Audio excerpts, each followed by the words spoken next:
पानी का समझौता भी हो गया है और हम लोग तो चाहे राजस्थान हो या चाहे गुजरात हो, हम लोग तो लाखा बंजारा को अपना आदर्श मानने वाले लोग हैं।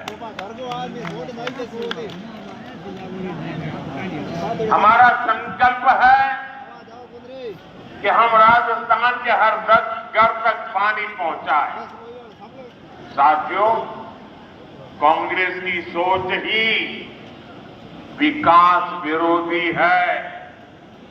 ये लोग देश के सीमावर्ती गांवों को देश के आखिरी गांव कहते हैं। ये लोग सीमावर्ती जिलों को, वहां गांवों को जानबूझकर विकास से वंचित रखते थे। और आप हैरान हो जाएंगे, क्यों रखते थे, क्या करते थे, ऑफिशियली बताते थे। वो कहते थे कि सीमा के पास विकास होगा तो दुश्मन देश के भीतर आकर कब्जा करने की संभावना बढ़ जाएगी। ये शर्म की बात है कि नहीं भाई? क्या हम इतने बुज़दिल हैं कि हम बढ़िया रास्ते बनाए तो दुश्मन उस पर चढ़ जाएगा? क्या बात करते हो? शर्म आनी चाहिए आपको। आप मुझे बताइए, किस दुश्मन के कलेजे में इतनी हिम्मत है कि वो बाड़मेर की सीमा में घुसकर कब्जा करने की सोचे?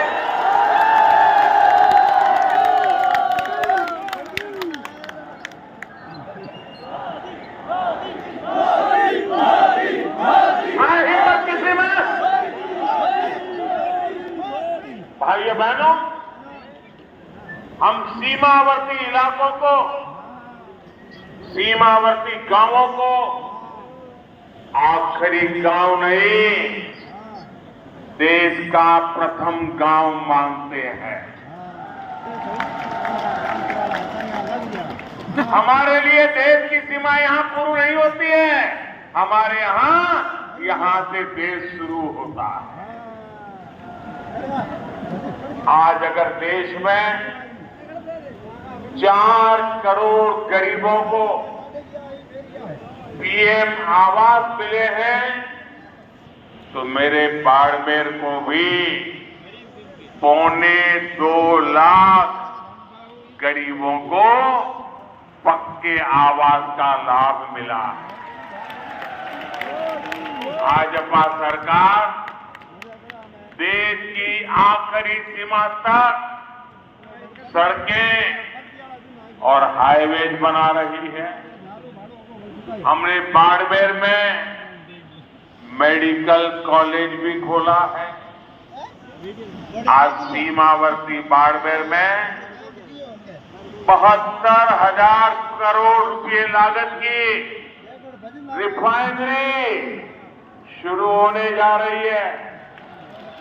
और मेरे बाड़मेर के भाई बहन सुनिए, अगर यहां कांग्रेस की सरकार न होती तो मेरे दूसरे टर्म में ही मैं आकर उद्घाटन कर जाता। लेकिन कांग्रेस ने ऐसे ऐसे रुकावटें डाली, लेकिन मैं आपको गारंटी देता हूं, मेरे तीसरे टर्म में मैं रिफाइनरी का उद्घाटन करने जरूर आऊंगा। और जिस दिन रिफाइनरी के उद्घाटन के लिए आऊंगा, उस दिन इस चुनाव विजय के लिए धन्यवाद भी करने आऊंगा। आने वाले समय में इस इलाके में रोजगार के अवसर पैदा होंगे, युवाओं के लिए नए रास्ते बनेंगे। मेरे बाड़मेर के भाई बहन जो पुराने लोग हैं, वो जब मेरी ये बात सुनते हैं तो उनको लगेगा क्या ये संभव है, ये होगा क्या? स्वाभाविक है कि ऐसी मुसीबतों में उन्होंने जिंदगी गुजारी है। यहां से पलायन होना बहुत स्वाभाविक था। माँ बाप भी बच्चे को कहते थे, भाई कहीं और चले जाओ, यहां रह के क्या करोगे? वो दिन थे। ऐसा ही हाल कच्छ का था। मैं गुजरात का अनुभव बताता हूं।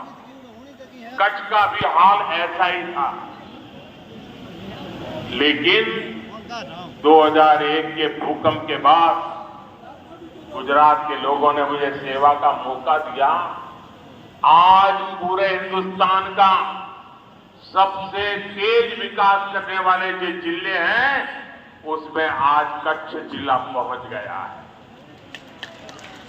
मुंबई में जमीन की जो कीमत होती है वो कच्छ की जमीन की कीमत हो गई है।